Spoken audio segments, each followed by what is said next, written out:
where we are looking at making 30 million every 50 hours. 30 million every 50 hours. Wow. Okay. Yeah, I believe that we're going to do it. Mm-hmm. It's done. These people to be out. I know the aftermath of that. I mean, infrastructure, there are still some people there who are stranded in Messina. Ndipereke moni kwa Malawi onse pa dziko lonse lapansi.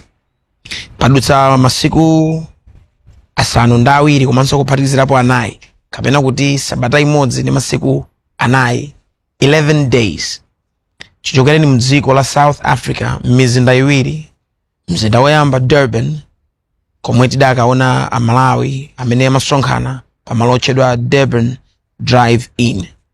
Ndipo tachoka kumeneko tidafikanso mu mzinda wa Johannesburg pa 30 June limene linali tsiku limene amalawi ambiri komanso anthu ena mchigawo chino cha Africa kuphatikiza ku Zimbabwe, ku Mozambique ndi mayiko ena oyandikana amachita nalo mantha zedi pa 30 June. Ife tidafika mu mzinda wa Johannesburg kumene tidakasonkhanaso limodzi ndi amalawi amene anali ku Standing Hill panja pa office ya kazembe wa dziko lino kumeneko. Ndipo ife chibwerereni sikuti tangokhala ayi, choyambirira tasonkhanawo 30 million imene tidayipanga m'maola 50 kwa bambo Onjezani Kenani. Ndipo tili okondwera ine ndi anzanga omwe tikugwira ntchitoyi kuti 30 million yathu atayiphatikiza ndi 29 million yawo zidapangitsa kuthekera kokhala ndi mabasi atatu amene adanyamuka mdziko la South Africa kubwera kuno ku Malawi. Ndipo titabwera kuno tidaganiza kuti tipitirizebe chifukwa ife tili ndi ija pa Chingereza amati target kapena pali ndithu ndime imene tikufuna tikwanitse. Ndipo ndime imeneyo ndi 1 billion. Chifukwa boma la Malawi lidanena kuti ntchito yonseyi kuti itheke pafunika ndalama zokwanira 28 billion. Ndipo ife tidanena kuti ife tichitapo 1 billion. Ndiye tikukamba pano tsopano kumudzi kuno tidachita mkumano ndi anthu ambiri.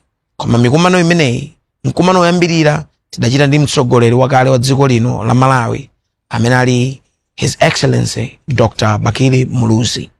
Ndipo tinacheza kwambiri kukambirana komanso anali ndi kumvetsetsa kwatsopano kwa zimene zikuchitika kumeneko chifukwa amazimvano pakamwa pa munthu wokuti anali momo mukampumo osangoti pa TV kapena pa wireless kapena matsamba amchezo koma kwa munthu wokuti anakalowa ndithu mkampumo. Ntafotokozera Dr. Muluzi achita ndithu zamphamvu. Dr. Muluzi anatipatsa ife thandizo lokwanira 10 million Malawi kwacha zimene zawapangitsa kuti His Excellency Dr. Bakili Muluzi akhale munthu oyambirira pamwamba pa mayina amene tinawo amene apereka ndalama zambiri kuposa aliyense.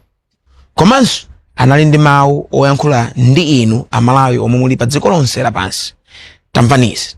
Tukoze kwambiri Patience na Madingu amene anatenga nthawi kupita ku South Africa, anapita ku Durban ukaendera anthu amene aja amene amakutita ndi anakamba nawo ndikuwalimbikitsa ena mayonse kunabwera kumudzi. I think ntchito ngati imeneyo ife amalawi tizikhala ndi mtima wothandiza wopereka.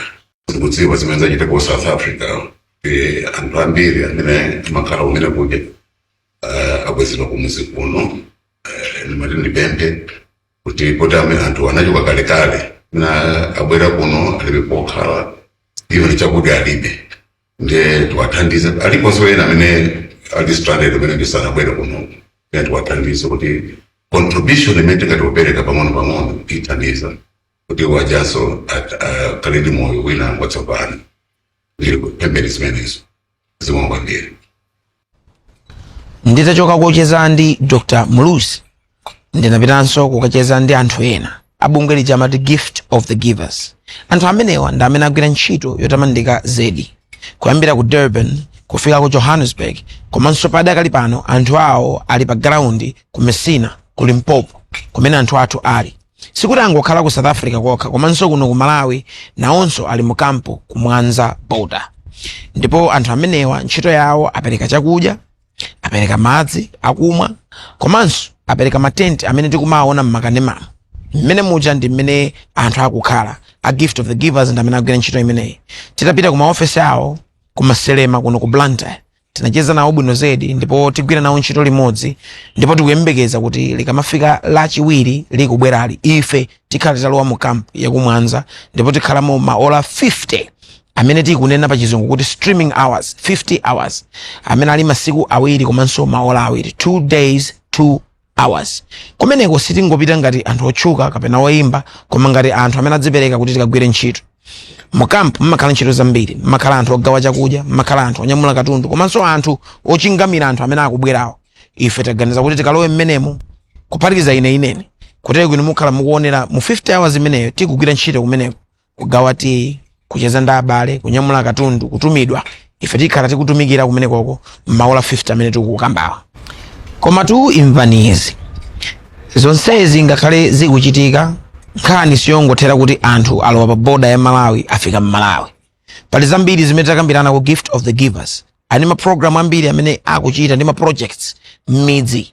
Kodi anthu amene wakafika atani ntchito zawo kapena kuti pa chizungu amati ma skills maluso amene achoka nawo ku John kubwera nawo kuno tiagwiritsa ntchito bwanji. Gift of the Givers ili ndithu ndi ndondomeko yokwanira ndipo mkapitiriza kuonera stream yathu ndi pamene mumve kuti kodi anthu akafika pali zinthu ziti zimene zichitike kuno kumudzi.